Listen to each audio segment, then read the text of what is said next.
नमस्कार, आप देख रहे हैं ना भारत न्यूज़ चैनल। और दर्शकों, जिस तरह से कल 5 बजे जो है दोनों देश के बीच में एक जो लड़ाई चल रही थी, दोनों की एक दूसरे के ऊपर हमला हो रहा था, तो कल 5 बजे जो है वो खबर आई कि ये जो है सीज़ फायर समझौता हो गया है।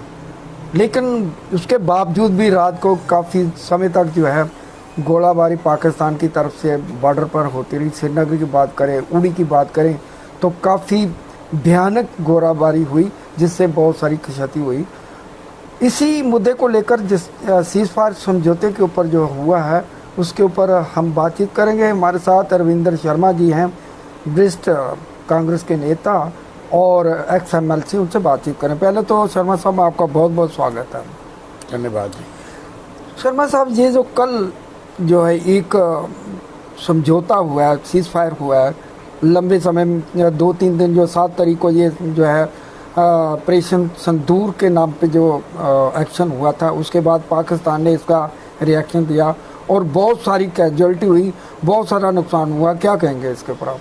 देखिए, बात यह है कि कल हम जो शहीद हुए, जिनको शहीद का दर्जा हमने मांगा है, doctor RK Thapa additional deputy commissioner थे रजौरी में, जी, उनका शहादत हो गई थी। वहाँ गए थे मैं और रमन बल्ला जी और हमारे साथी। और हैडी में जो हमला हुआ था, जहाँ पे नुकसान हुआ, तो शाम को एक ट्वीट जो है वो अमेरिका के राष्ट्रपति की तरफ से हम लौट रहे थे तो पढ़ा कि जिसमें उन्होंने ऐलान किया कि हिंदुस्तान पाकिस्तान को देर रात प्रयास करने के बाद जो है हमने समझौता कर दिया कि सीज़ फायर होगा जी। तो उस ऐलान से हमको पता लगा, ये पहली बार हुआ अचंभे की बात यह है कि इंडिया और पाकिस्तान की इस सिचुएशन का, इस जंग का सीज़ फायर अमेरिका करता है। तो उसके बाद हमने पता किया और कहा गया इंडिया की तरफ से कि ये समझौता हो गया है जी और सीज़ फायर होगा जी।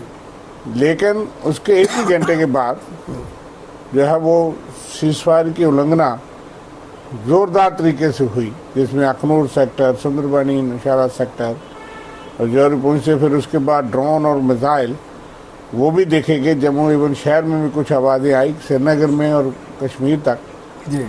तो बड़ी अजीब किस्म की बात हुई कि एक तरफ से अमेरिका का राष्ट्रपति और अमेरिका की तरफ से सीज़ फायर का ऐलान होता है जी बिल्कुल, और दूसरी तरफ से ज़बरदस्त उसकी उल्लंघना हुई, शेलिंग हुई।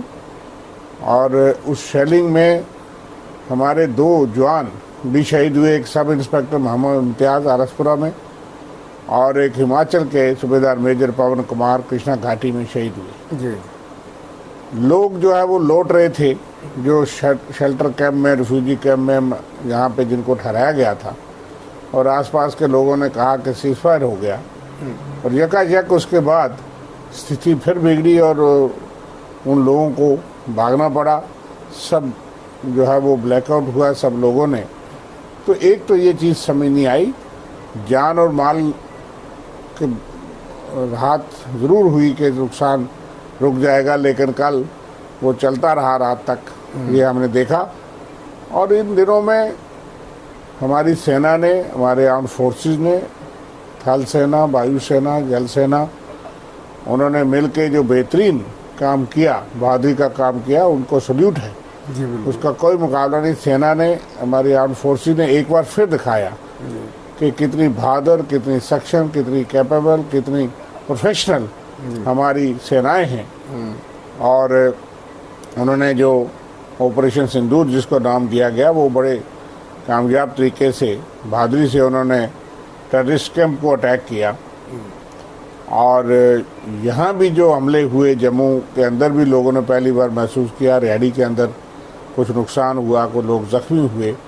एक रैपर के अंदर एक नौजवान, शायद नसीर हुसैन, उसको वो शहीद हुआ जी। और यहाँ भी और उधमपुर कोई जगह रही नहीं तकरीबन, यहाँ पे वो अटैक करना चाहते थे। वो आजकल टेक्नोलॉजी है, उससे अटैक हुए, लेकिन हमारी सेना ने तकरीबन सारे निष्क्रिय किए। हालांकि बहुत नुकसान हुआ, जैसे मैं एडिशनल डीडीसी जो हमारे हाँ, जोरी में थापा साहब की शहादत हो गई, कुछ दो उनके कर्मचारी जख्मी हुए और इस तरह के नुकसान हुए जी बिल्कुल। और बड़ा क्षति हुई।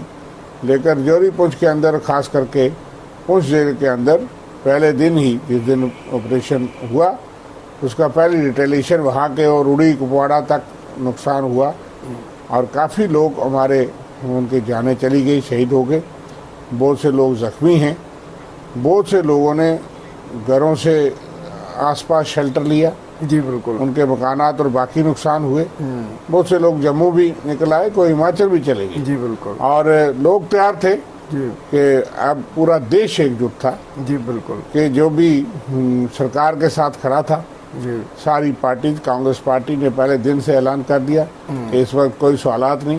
पहलगाम घटना के बाद, पहलगाम घटना जिस तरह से हुई उस आतंकी हमले के बाद हमारे नेता मल्लिकार्जुन खड़गे और खासकर राहुल गांधी जी ने डट करके कहा कि हम इस वक्त कोई सवाल नहीं, हम पूरी तरह से सेना, सरकार, देश के साथ खड़े हैं। शर्मा साहब, मेरा एक सवाल है कि जो पहलगाम में हुआ, ये बड़े अचंभे की बात है कि 2000 पर्यटक वहाँ पे जो ठहरे हुए थे, वहाँ एक भी ना होमगार्ड है, ना पुलिस है, ना सीआरपी है, ना बीएसएफ है, ना आर्मी है।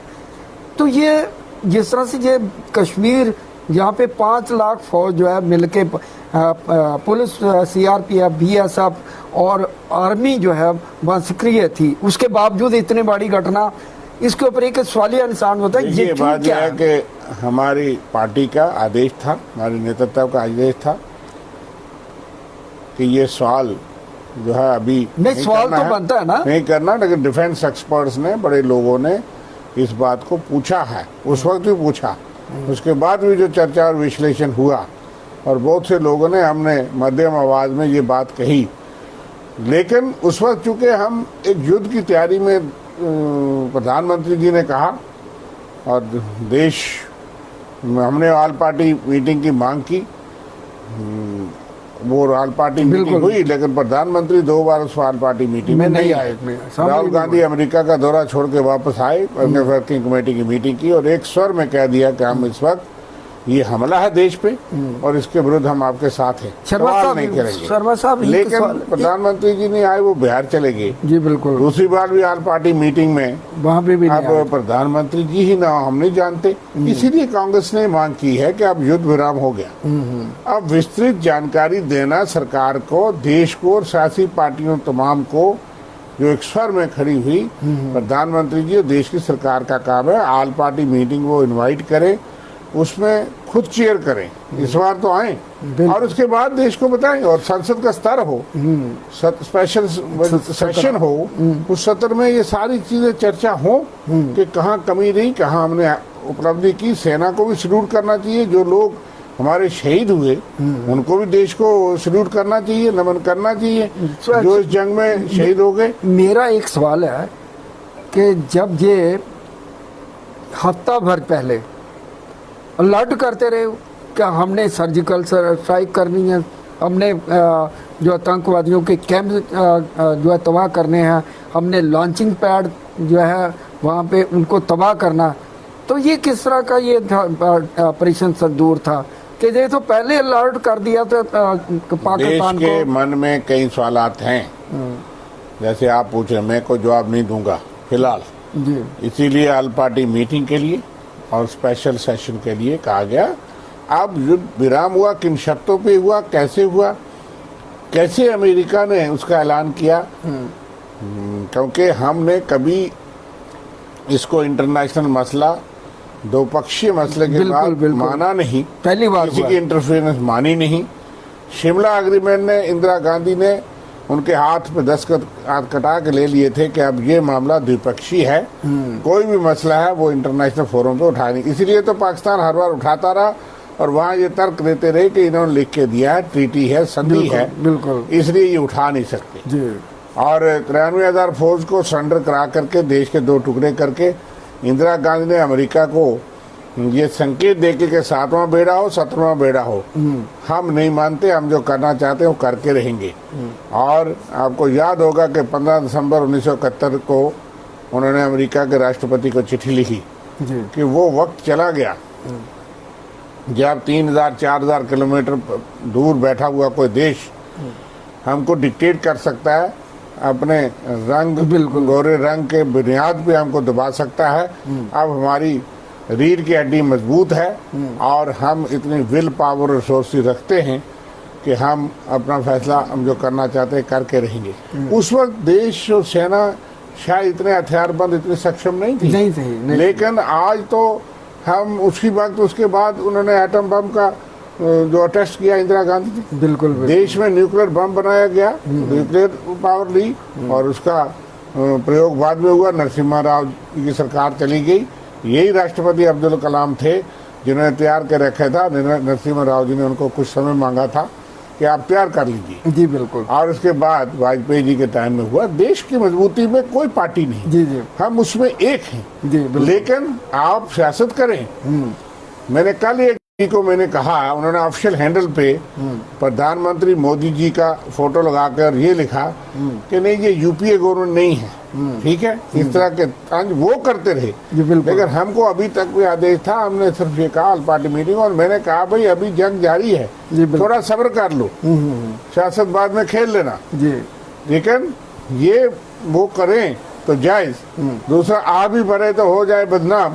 हमने इस बार राहुल गांधी जी ने डट के कहा देश में संकट है, देश के सामने चुनौती है, आतंकवाद के विरुद्ध, पाकिस्तान के विरुद्ध आप जो कार्रवाई करना चाहते हैं हम आपके साथ हैं। 1994 में भी हमारा रिजर्वेशन था कि हमारे कॉन्स्टिट्यूशन में वो हिस्सा है, इंटीग्रल पार्ट है जम्मू कश्मीर पूरा, और पूरे विपक्ष को लेकर के हमारी स्पीकर थी मीरा कुमार, और ये रेजोल्यूशन पास किया कि हम पीओजे के हमारा हिस्सा हम लेकर बिल्कुल रहेंगे। बिल्कुल बिल्कुल। आज हम उपेक्षा करते थे लोग बिल्कुल कि भाई अब हम शुरू हुए हैं तो रुकेंगे कहाँ, वो देखेंगे। बिल्कुल। हमने छोड़ दिया सरकार और सेना पे कि बार बार देश साथ खड़ा था। दर्द देता है पाकिस्तान, मासूमों की हत्या करवाता है, और इसलिए निर्णायक जो आप करना चाहते हैं हम खड़े हैं। अब वो बताएं क्या स्थिति परिस्थितियां बनी, कहाँ तक जायज था, सारी चीज देश के सामने रखी जाए, अच्छी बात है, हमारी सेना की बड़ी उपलब्धि है, इसमें हम कोई दो राय नहीं।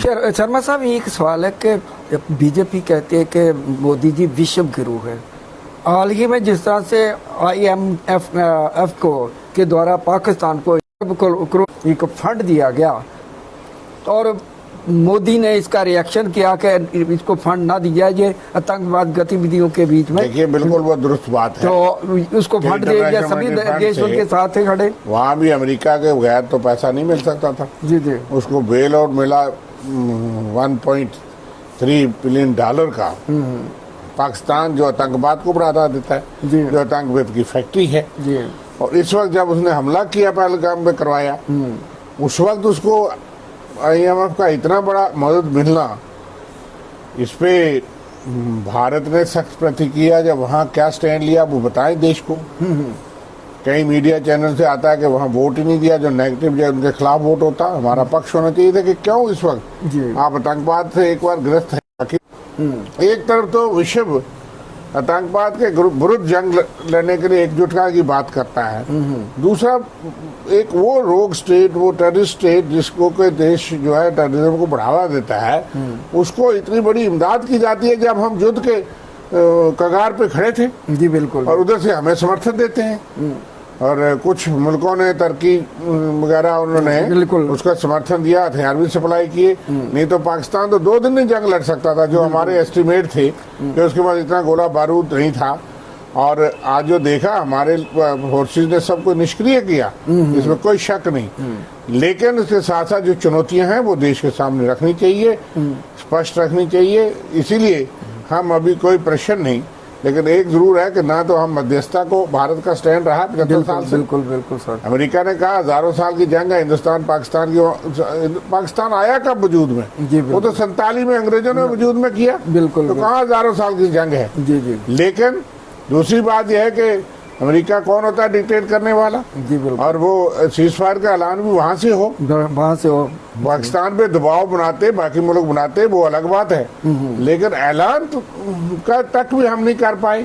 इन चीजों पे एक भ्रम है, प्रश्न चिन्ह है, बात करेंगे ऑल पार्टी मीटिंग में, संसद स्तर में इसीलिए है वहाँ सरकार सारी चीज रखे, देश को कॉन्फ्रेंस में ले। देश ने पूरा कॉन्फ्रेंस सरकार को, सेना के साथ खड़ी रही। हर धर्म, जात, रंग, नस्ल के लोग पहली बार आतंकवाद के इस हमले के बाद हमने दिखाया कि हिंदुस्तान अनेकता में एकता में विश्वास करता है, देशभक्ति में किसी की कमी नहीं है। लास्ट क्वेश्चन सर, जिस तरह से ये सीज फायर हुआ है तो जाहिर सी बात है 1 घंटे के बाद ही ये सीज फायर, कल जो है मीटिंग होने जा रही है बड़े लेवल की, दोनों देशों के जो है DGM जो है जी वो मीटिंग करने जा रही। क्या जो प्रतिबंध लगाए गए थे, चाहे सिंधु बॉर्डर ट्रीटी है, चाहे बाघा बॉर्डर का है, चाहे व्यापार का है, चाहे एयरबेस का है, उसको फिर से बहाल किया जाएगा? यही तो बात हम पूछ रहे हैं। बताइए पार्टी मीटिंग में सेशन बुला करके पार्लियामेंट में बताइए क्या क्या समझौतों की शर्तें हैं। उसने कल ही सीज़फायर तोड़ दिया और हमें शक है जिस तरह कोर हेडक्वार्टर पे रात को नगरोटा में एक जवान जख्मी है, वो आतंकवादियों ने रात को ही हमला किया। साथ हमारी सेना ने 7 आतंकवादी सांबा में मारे। बिल्कुल, हमारे जवान शहीद होते रहे, लड़ते रहे, और हम किस बुनियाद पे शर्त करेंगे? सिर्फ ये कहना कि आप आतंकवादी हमला एक जंग समझा जाएगा, वो तो अब भी हुआ, अब भी हो। तो इसलिए बात यह है कि इन चीजों पे चर्चा करना जरूरी है। और क्योंकि हमारे इलाके में भी इन्फिल्ट्रेशन होती है। बिल्कुल, सुंदर निशारा जिस तरह से उन्होंने कल ये किया, उसमें क्या साइज थी, क्यों उन्होंने किया? जंग के दौरान वो अंदर आतंकवादी घुसा रहे थे। यहाँ अंदर इन्फिल्ट्रेशन इतनी है, आतंकवादी हैं, उनके खिलाफ जंग लड़नी पड़ेगी। वो तो हथियारबंद लोग, लोगों के खून के प्यासे हैं। बिल्कुल, इसलिए इस बात पे हम एकजुट हैं, इकट्ठे हैं। सेना और सिक्योरिटी फोर्सेस में कोई प्रश्न नहीं, उनकी बहादुरी को हम सल्यूट करते हैं। और जरूरत है कि इस पर चर्चा हो। इस सरकार को इस मांग को, विपक्ष की इस मांग को मानना चाहिए। विपक्ष की मांग नहीं है, देश जानना चाहता है, और इसलिए देश के सामने समक्ष रखने में क्या घबराहट है। इसलिए जो सेना ने उपलब्ध की उसको सलूट, सलाम, और उनकी बहादुरी को सलाम। जो लोग जहाँ सिविलियन भी शहीद हुए उनको भी सलाम। तो यहाँ की सरकार उनको रिहेबिलिटेट करे, देकर इस पे विस्तृत चर्चा करिए। मैं समझता हूँ ऑल पार्टी मीटिंग भी प्रधानमंत्री जी को बुला के चेयर करनी चाहिए, और स्पेशल सेशन पार्लियामेंट का फौरी बुलाना चाहिए, तभी लोग मुतमिन होंगे, जानकार होंगे। थैंक यू सर, धन्यवाद।